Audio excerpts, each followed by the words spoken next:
अमरीका और ईरान ने मुज़ाकरात जारी रखने पर इत्तेफाक कर लिया। कतर और पाकिस्तान की सालसी में मुज़ाकरात आगे बढ़ने लगे। कतरी वज़ारत ख़ारजा के तर्जुमान के मुताबिक कतर और पाकिस्तान के सालिसों की दोहा में अमरीकी और ईरानी वफूद से अलग अलग मुलाकातें मुकम्मल हो गई हैं। इस्लामाबाद मफाहमत से मुतालिक मामलात पर मुस्बत पेशरफ्त हुई है। एक्स पर जारी बयान में कतरी तर्जुमान ने कहा कि अमरीका और ईरान के दरमियान मुज़ाकरात का अगला दौर जल्द मुनक़्क़िद किया जाएगा। साबिक़ ईरानी सुप्रीम लीडर की तदफीन के बाद अगला दौर होगा।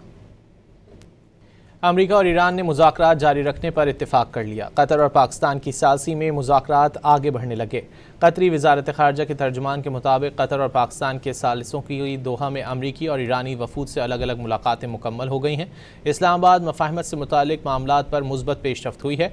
एक्स पर जारी बयान में कतरी तर्जुमान ने कहा कि अमरीका और ईरान के दरमियान मुज़ाकरात का अगला दौर जल्द मुनक़्क़िद किया जाएगा।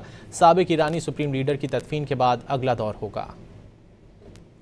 अमरीका और ईरान ने मुज़ाकरात जारी रखने पर इत्तेफाक कर लिया। कतर और पाकिस्तान की सालसी में मुज़ाकरात आगे बढ़ने लगे।